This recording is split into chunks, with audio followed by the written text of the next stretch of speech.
Assalamualaikum warahmatullahi wabarakatuh. Perkenalkan, nama saya Devlin Setiandi dari PTKB NPM 2154 mata kuliah Manajemen Pemulihan Ternak. Di sini saya akan mengerjakan tugas ujian, yaitu mempresentasikan materi yang dipilih melalui materi yang telah disampaikan. Untuk materi yang saya pilih yaitu inbreeding. Nih, kenapa saya memakai materi inbreeding? Dikarenakan ini adalah materi yang paling saya suka dan materi yang paling membuat saya penasaran.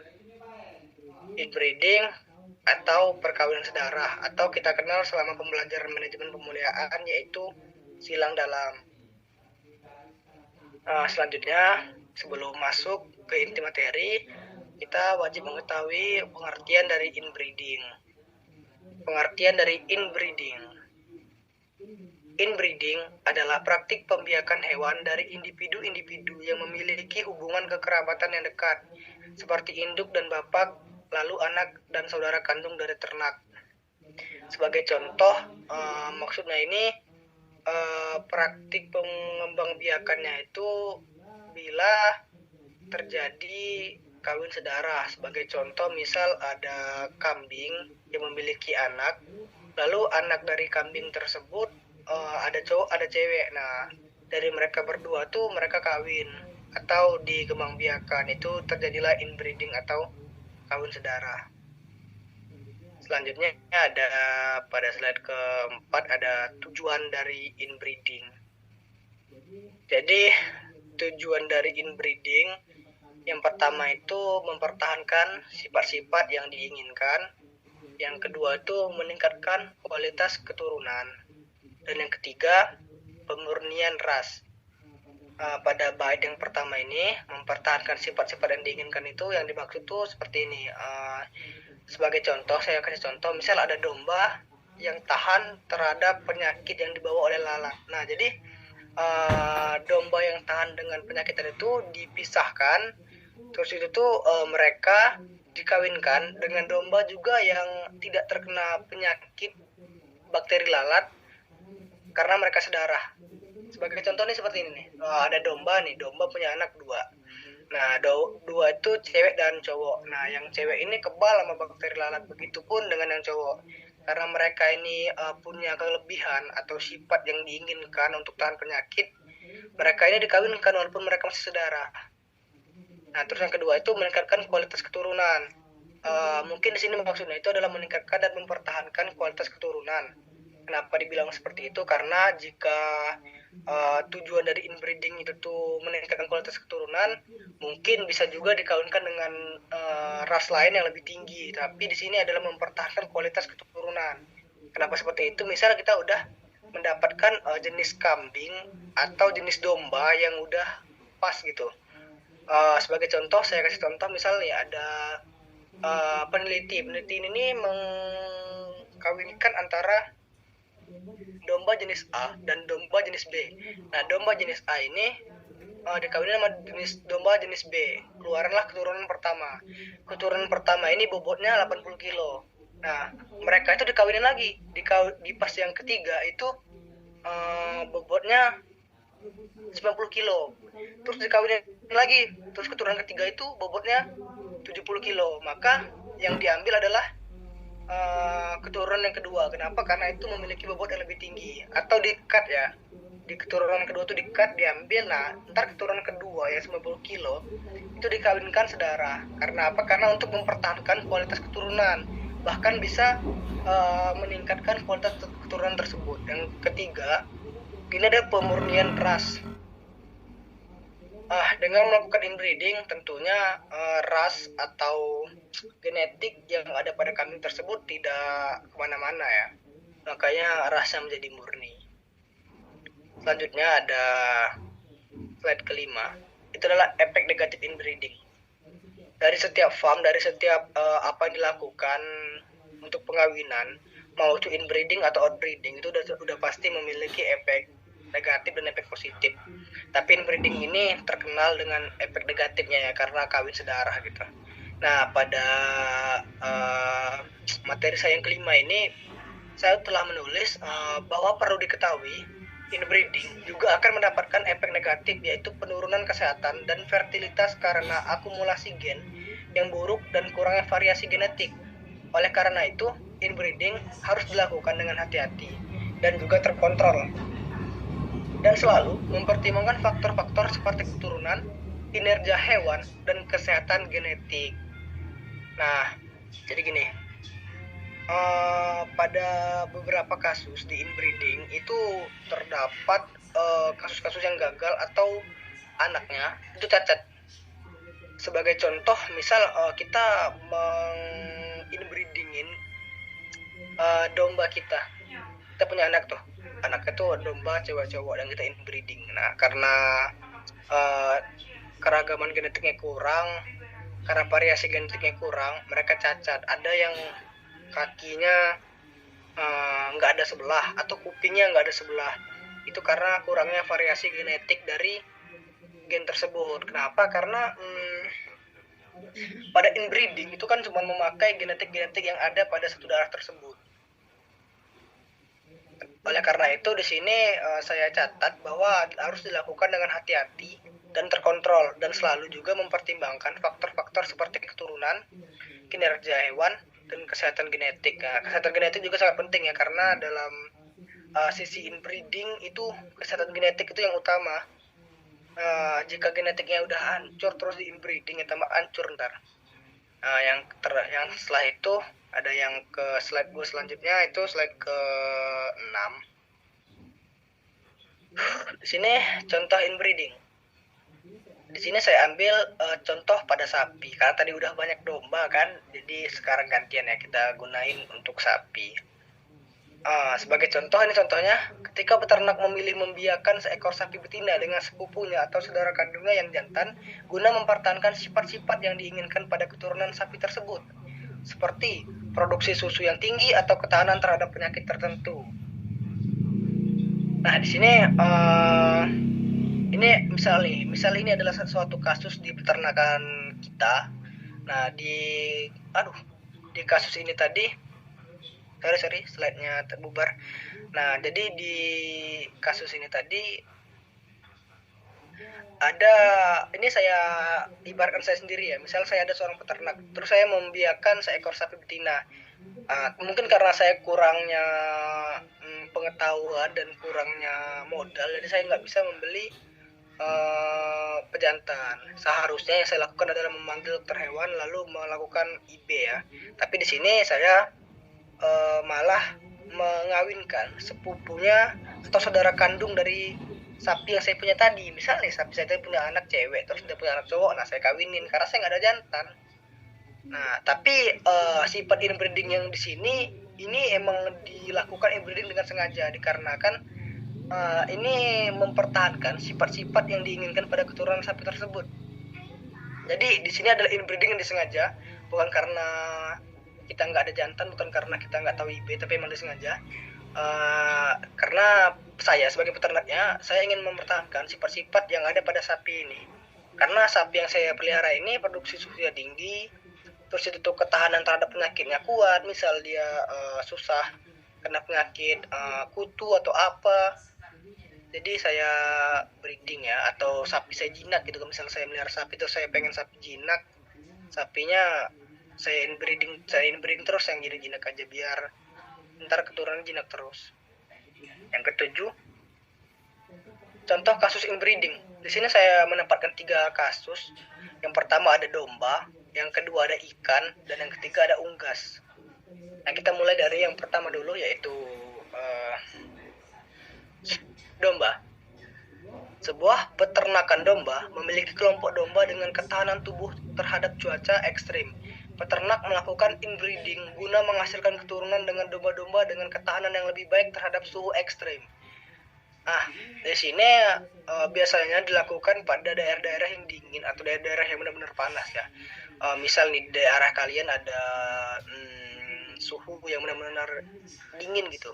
Misal suatu daerah di puncak gunung, dia kalau malam suhunya itu bisa misal 10 derajat atau 9 derajat gitu. Jadi benar-benar dingin benar. Jadi ada beberapa domba yang nggak bisa hidup di sana. Jadi Terus kita cari genetik domba yang bisa hidup di cuaca ekstrim, baru kita kembang biakan di sana. Pada kasus ini nih banyak terjadi pada beberapa tempat yang cuaca dingin aja mungkin ya, enggak di semua peternak. Yang kedua, contoh pada peternakan ikan hias. Kenapa saya ambil ikan hias? Karena kalau ikan hias itu kan lebih ke arah ke warna atau cara berenang dan lain-lainnya, atau keelokan tubuhnya. Jadi mungkin lebih spesifik ke arah gennya, benar-benar diliatin. Beda dengan ikan konsumsi yang penting besar aja. Kalau ikan hias kan beda. Jadi pada peternakan ikan hias saya ambil contoh. Sebuah anak ikan arwana memiliki warna albino yang berbeda dari teman-temannya, atau di sini saya tulis maksudnya dari saudara-saudaranya.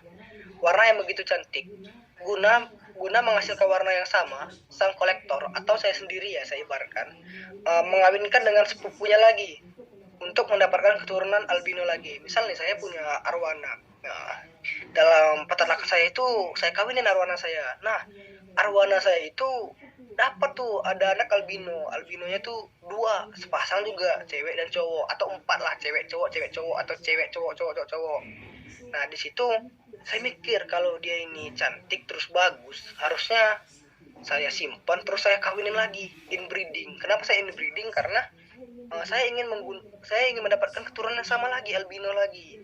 Mungkin di situ harga jualnya lebih tinggi atau lebih antik lah ya. Nah, jadi terjadilah inbreeding di peternakan ikan hias saya.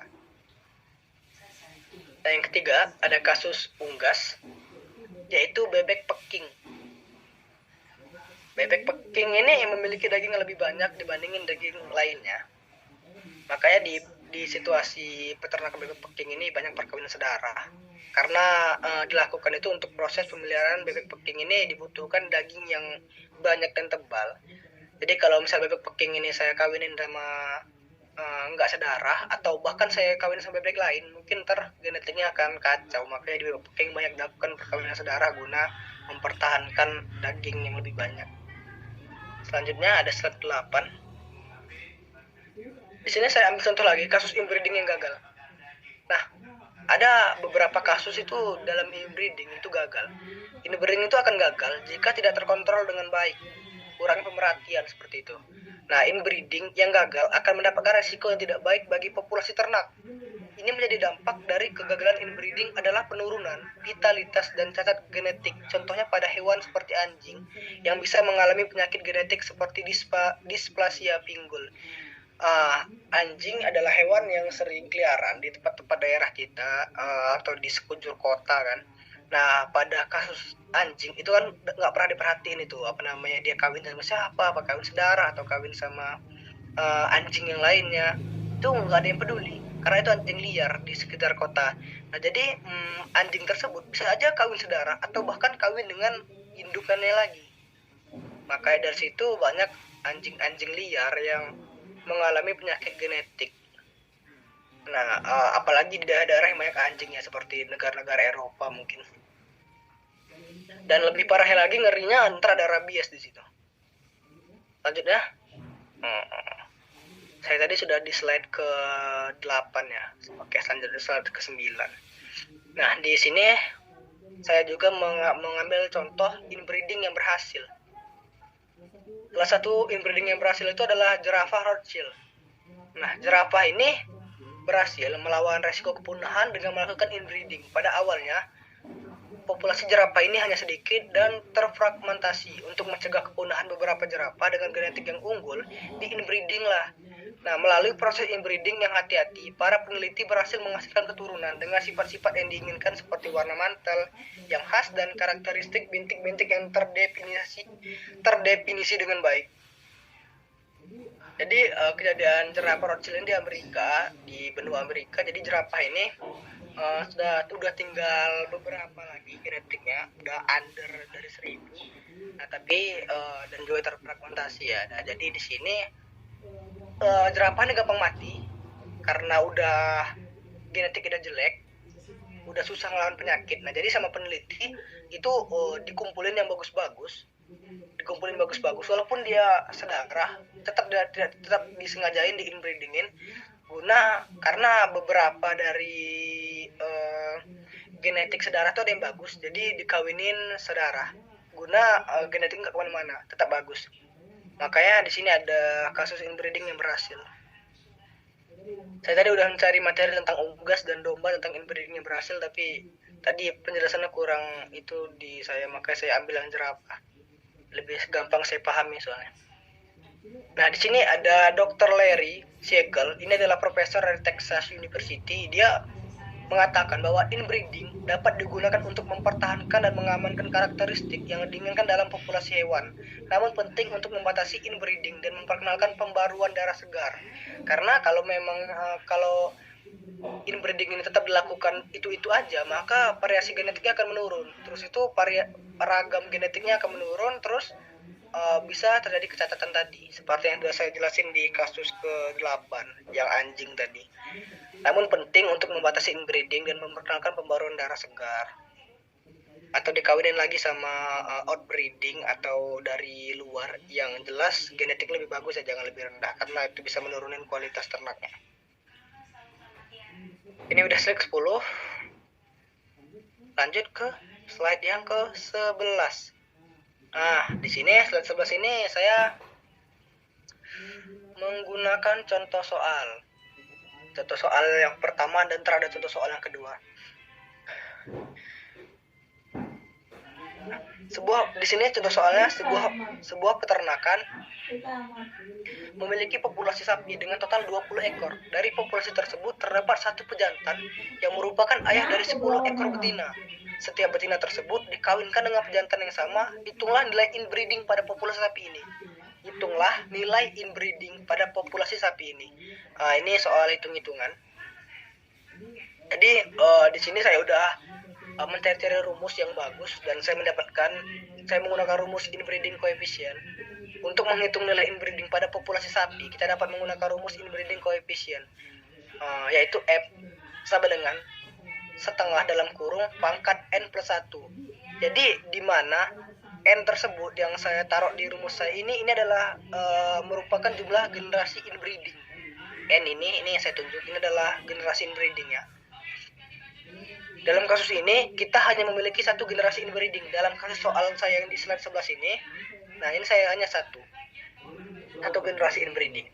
Karena betina-betina dikawinkan dengan ayah mereka sendiri. Oleh karena itu N itu sama dengan 1. Jadi N di sini adalah 1. Nah, menggunakan rumus inbreeding coefficient, kita dapat menghitung nilai F. F sama dengan setengah pangkat 1 plus 1. F sama dengan setengah pangkat 2. F sama dengan 1/4. Ini hasil dari ini semua, dan hasilnya 0,25. Jadi nilai inbreeding F pada populasi sapi ini adalah 0,25 atau 25%. Contoh soal yang kedua. Di sini agak panjang ya. Contoh soal yang kedua saya. Dalam suatu peternakan domba, terdapat sepasang domba jantan dan betina dengan keturunan yang berkualitas tinggi. Peternak ingin menggunakan inbreeding untuk mempertahankan karakteristik unggul tersebut. Jelaskan langkah-langkah yang akan dilakukan peternak dalam mengaplikasikan inbreeding pada domba tersebut. Tadi slide berapa tadi lupa saya? Slide-nya ada slide 14. Terus lagi, oke, slide ke-14 pada sekarang. Yang dilakukan di sini kan ditanyakan, jelaskan langkah-langkah yang akan dilakukan peternak dalam mengaplikasikan inbreeding. Karena dalam suatu peternakan itu terdapat sepasang domba jantan dan betina dengan keturunan berkualitas tinggi. Peternak ingin menggunakan inbreeding untuk mempertahankan karakteristik unggul tersebut. Di langkah-langkah, di sini saya mengibarkan diri saya sendiri ya. Jadi langkah-langkahnya yang pertama yang akan saya lakukan adalah pengawasan perkawinan. Saya harus memastikan bahwa pasangan inbreeding melakukan perkawinan. Jika pasangan tidak memperlihatkan minat atau kesulitan dalam melakukan perkawinan, peternak mungkin perlu mempertimbangkan alternatif seperti inseminasi buatan. Jadi pada kambing atau di sini domba ya, kok kambing aja. Domba ini misalnya dia nggak sir sama perempuannya atau perempuannya nggak sir sama jantannya, maka pasangan tersebut akan dipisahkan untuk untuk menjauhkan dari hal-hal yang tidak diinginkan. Nah, tapi jika pasangan tersebut nggak ada minat atau kesulitan dalam melakukan perkawinan karena badan terlalu gede sebelah atau apa, karena jantan yang gede terus betinanya kecil kan, jadi ada kemungkinan kayak gitu, kita melakukan opsi kedua yang harus kita lakukan ya pakai IB. Kita gunain IB, inseminasi buatan, karena ada alternatif paling memungkinkan ya. Ntar kita buat vagina buatan, kita suntikan ke sapinya, tapi kalau bisa digunakan dokter hewan. Terus yang selanjutnya nomor 14, ini adalah pengawasan kehamilan dan kelahiran. Nah, setelah perkawinan terjadi, peternak harus memantau kehamilan betina dengan cermat. Jadi saya ini harus memantau terus kehamilan betina tersebut. Takut terhadap penyakit atau apa kan. Di sini tertulis pemeriksaan ultrasound atau pengamatan perilaku betina dapat membantu mengidentifikasi kehamilan. Ketika waktu melahirkan tiba, peternak harus memastikan bahwa persalinan berjalan dengan lancar dan baik dan memberikan perawatan yang diperlukan terhadap anak domba yang baru lahir. Jadi, setelah kita identifikasi kehamilan pada domba kita tersebut, waktu melahirkan, peternak juga harus memastikan bahwa persalinan berjalan dengan baik. Gimana caranya memastikan persalinan dengan baik ya, kita harus mempersiapkan beberapa barang-barang atau alat-alat yang akan kita digunakan ya, seperti alat bantu, air hangat dan sebagainya. Setelah pedet ke sapi ya. Jika anak domba tersebut telah lahir, terus kita langsung berikan perawatan yang diperlukan agar anak domba tersebut hidup sehat ya dan selamat. Selanjutnya 15. Nah, selanjutnya kita identifikasi domba jantan dan betina unggul. Peternak harus mengidentifikasi domba jantan dan betina yang memiliki karakteristik unggul yang ingin dipertahankan. Nah, inilah ketika kita emang udah mempunyai domba dan betina yang unggul, emang udah saatnya benar kita lakukan inbreeding. Karena tujuan inbreeding itu kan mempertahankan genetik ternak ya. Nah, tapi di sini kan ada proses inbreeding ya. Ini dalam kasus soal 2 ini, peternakan ini dia mau melakukan inbreeding, bukan tahap awal lagi ya, tapi udah mau jalan gitu. Jadi di sini peran saya identifikasi domba jantan dan betina yang menurut saya unggul. Terus itu saya pisahkan dan saya pilih. Di sini tertulis ini termasuk sifat-sifat seperti produktivitas tinggi.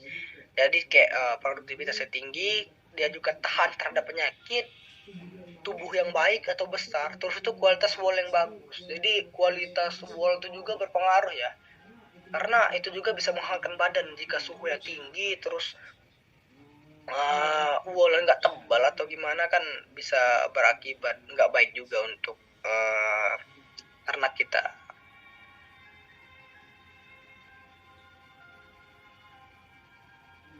Nah, terus itu pemilihan keturunan inbreeding. Mohon maaf ya, ini nggak berurutan bener ya saya tulis. Harusnya yang benar itu jika di slide ke-13 ini saya jelaskan langkah-langkah yang dilakukan peternak dalam mengaplikasikan. Harusnya di slide-nya ini di sini harusnya yang pertama itu harusnya identifikasi domba jantan dulu. Tapi tadi saya nggak berurutan. Jika mau berurutan, urutan yang pertama itu adalah ini. Kita identifikasi domba jantan dan betina dulu. Setelah itu pemilihan pasangan inbreeding, pemisahan pasangan inbreeding, lalu kita awasin perkawinannya. Setelah itu baru pengawasan kehamilan dan kelahiran untuk mempersiapkan domba yang akan lahir tadi, teman-teman. Lanjut slide terakhir. Nah, pemeliharaan keturunan inbreeding ketika anak telah lahiran, ketika domba telah lahir, persalinan telah selesai, keturunan inbreeding kita harus dipisahkan dari domba lain dan ditempatkan dengan kelompok yang sesuai.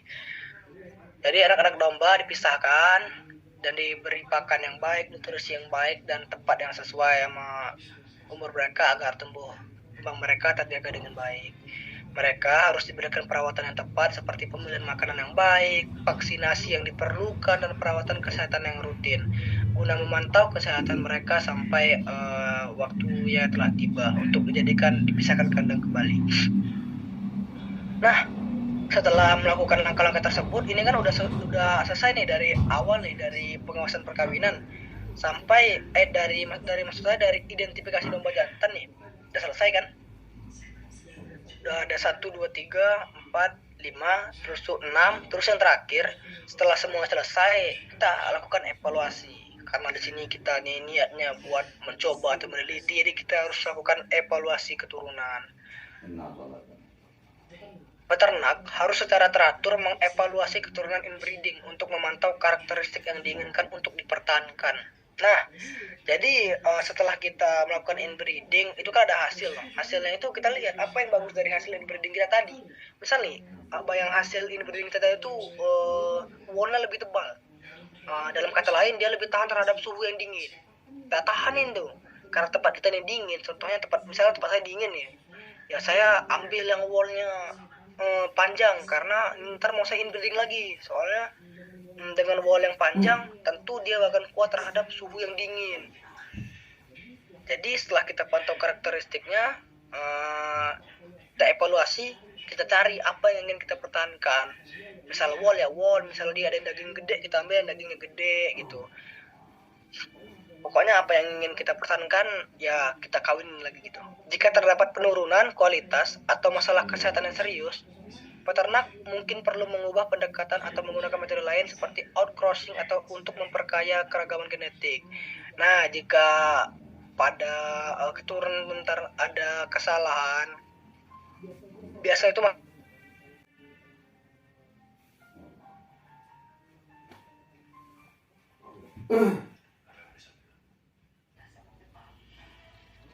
Oke, lanjut untuk materi selanjutnya. Mohon maaf tadi untuk Zoom yang pertama itu waktunya telah habis karena dalam Zoom itu terdapat 45 menit doang ya. Selanjutnya kita lanjutkan tadi. Tadi sampai ke pemeliharaan keturunan inbreeding. Tadi kan sampai sini ya, pemeliharaan keturunan inbreeding apa sampai evaluasi tadi. Nah, kita mulai dari setelah kelahiran, keturunan inbreeding harus dipisahkan dari domba lain, ditempatkan dalam kelompok yang sesuai. Mereka harus diberi perawatan yang tepat, seperti pemilihan makanan yang baik, vaksinasi yang diperlukan, dan perawatan kesehatan yang rutin. Jadi dalam evaluasi keturunan, selanjutnya evaluasi keturunan setelah semuanya telah berakhir ya, udah benar-benar ujung benar gitu, udah selesai. Kita udah selesai, terus tuh anak-anak dari domba tersebut udah baik, udah bagus, kita evaluasi sama-sama hasilnya nanti seperti apa. Di sini peternak harus secara teratur mengevaluasi keturunan inbreeding untuk memantau karakteristik yang ingin dipertahankan. Jika terdapat penurunan kualitas atau masalah kesehatan yang serius, peternak mungkin perlu mengubah pendekatan atau menggunakan metode lain seperti outcrossing untuk memperkaya keragaman genetik. Jadi jika dalam inbreeding itu tadi gagal ya, jadi kita menggunakan sistem inbreeding gagal, yang keturunan yang kita dapatkan atau hasil silang kita tadi itu cacat atau gampang kena penyakit, kualitasnya menurun, produktivitasnya menurun, gampang sakit, lebih kecil, bobot lebih enteng dan lain-lain, maka bisa kita katakan evaluasi kita tadi itu mengatakan bahwa inbreeding kita gagal. Kita bisa melakukan inbreeding ulang pada genetik yang lain, atau lebih baik peternak itu atau saya sendiri ya, saya ibaratkan di sini mungkin perlu mengubah pendekatan atau menggunakan metode lain seperti outcrossing atau untuk memperkaya keragaman genetik. Karena tadi kan efek samping dari inbreeding tadi itu variasi genetiknya menurun. Jadi kita gunakan outcrossing agar keragaman genetiknya lebih banyak. Oke, jadi mungkin itu adalah presentasi yang saya dapat sampaikan pada kesempatan kali ini. Tadi sedikit ini untuk soal yang kedua. Tadi kan disuruh jelaskan langkah-langkah yang akan dilakukan peternak dalam mengaplikasikan. Nah, langkah-langkahnya harusnya kan berurutan ya. Tadi saya sedikit salah. Langkah yang benar tuh yang pertama identifikasi domba jantan, pemilihan pasangan inbreeding, pemisahan pasangan inbreeding. Selanjutnya pengawasan perkawinan, pengawasan kehamilan dan kelahiran. Baru yang terakhir pemilihan keturunan inbreeding, evaluasi keturunan. Tadi saya salah mendapatkan PPT-nya. Jadi tadi saya ambil yang ini dulu, baru saya lakukan ini. Jadi saya salah penempatan, harusnya yang tadi yang PPT ke-14, ini PPT yang ke-15. Jadi cuman itu yang dapat saya sampaikan pada kesempatan kali ini. Lebih dan kurangnya mohon maaf, kepada Tuhan saya meminta ampun. Saya akhiri dalam presentasi ujian saya kali ini. Wassalamualaikum warahmatullahi wabarakatuh. Terima kasih.